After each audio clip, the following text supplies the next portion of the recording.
Spiral Dynamics Yellow, Spiral Dynamics Turquoise, Awakening and Enlightenment.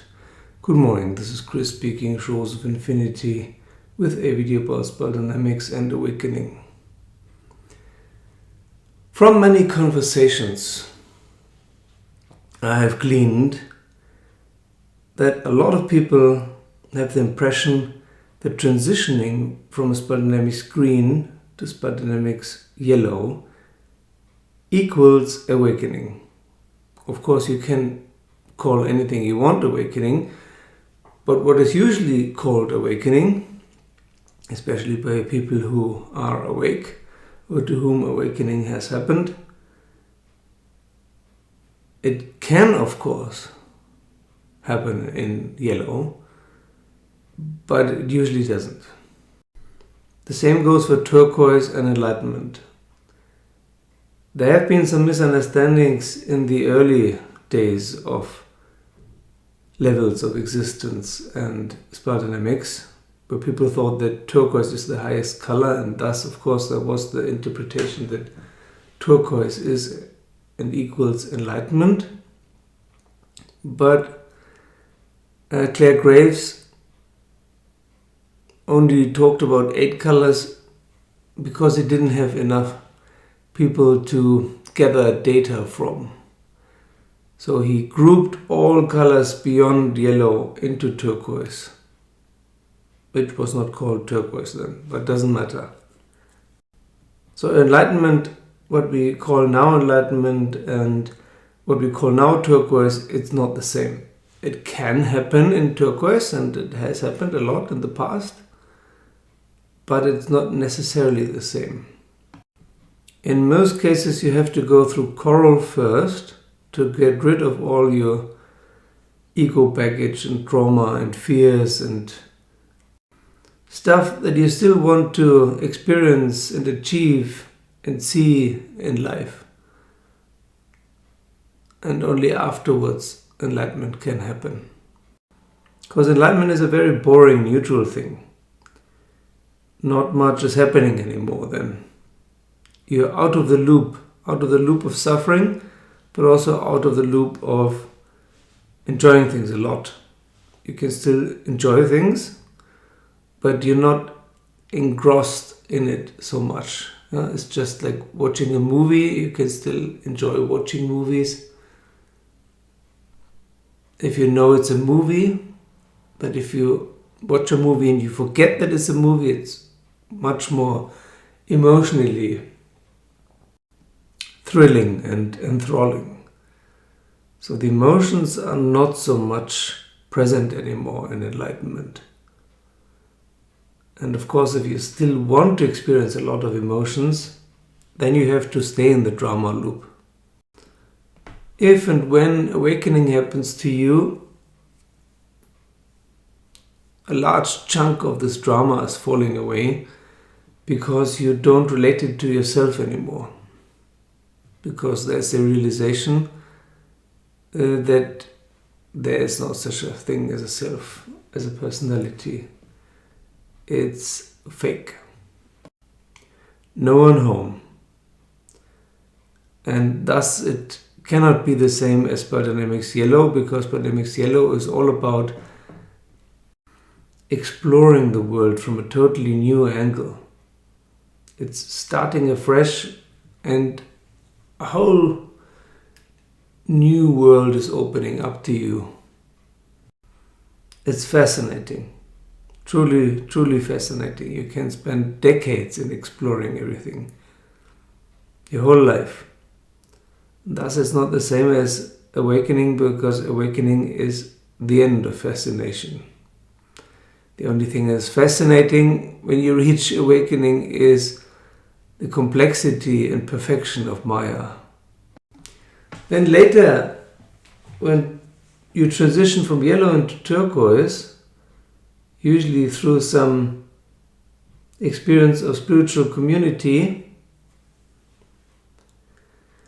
then the cities start to kick in. And then it's really dangerous to get stuck in turquoise, because people think, okay, if cities start to kick in, supernatural abilities like healing and so on, then this must be enlightenment. But healing abilities or other supernatural abilities have nothing to do with enlightenment. They are not a prerequisite, and they are not a sign of enlightenment or a proof of enlightenment. But of course, many enlightened people describe having those.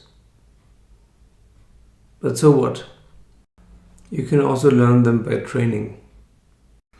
Also in Turquoise, there is the danger to slip into religiousness. And religion is not the same as spirituality.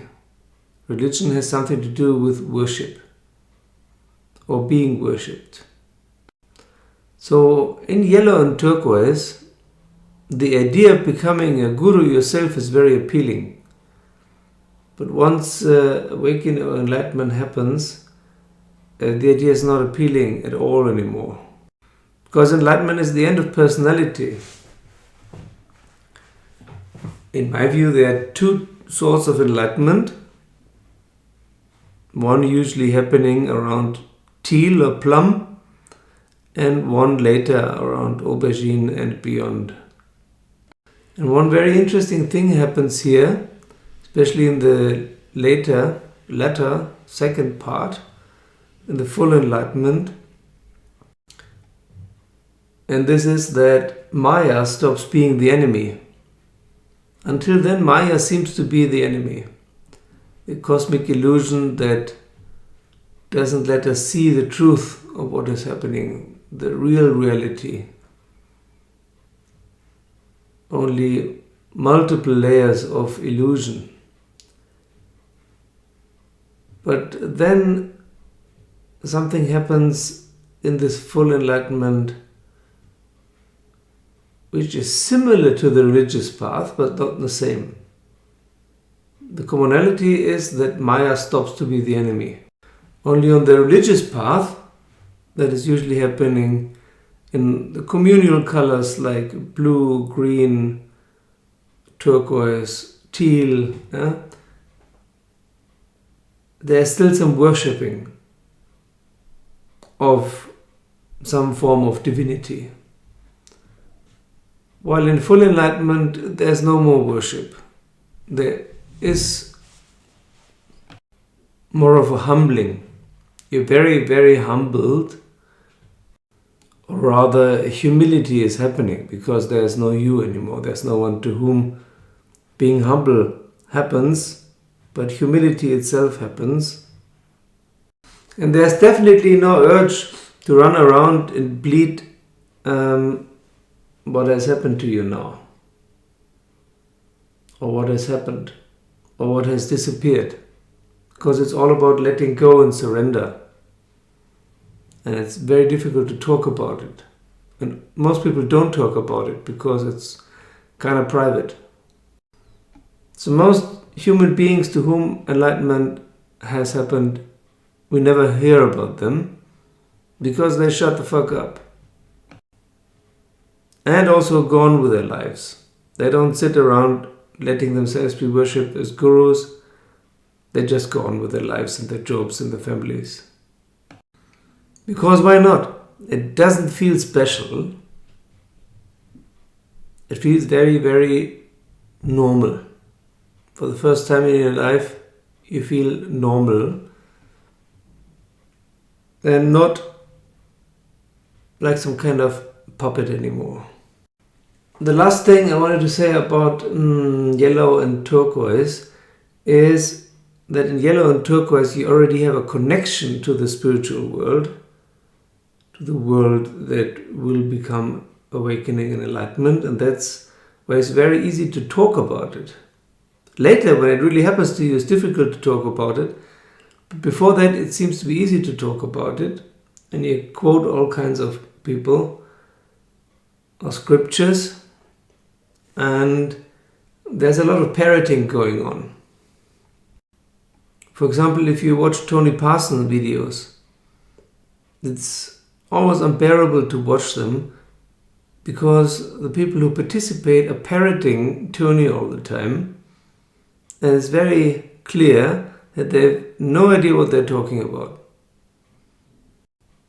They just repeat what he said in their own words, cloaking it as if it were a question, and then wanting Tony as their daddy substitute to pat their backs and says, "Well done, you have finally understood." There's nothing to understand. Awakening and enlightenment has nothing to do with understanding, logic, mind, or some such. It is not an intellectual endeavor, and it's impossible to put it into words. People try again and again and again, but actually as soon as you put it into words, it's gone. The miracle is gone. It's all a big miracle and also a big joke. A funny cosmic joke with a very, very dry humor. Maybe the divine is British, I don't know. Maybe John Cleese is God. Could very well be. Because that's exactly the kind of humor that's going on here. And lastly, if you reach some heights, some peak experience of awakening or enlightenment with help, with DMT for example, then this will not last. I've never met anyone for whom it lasted.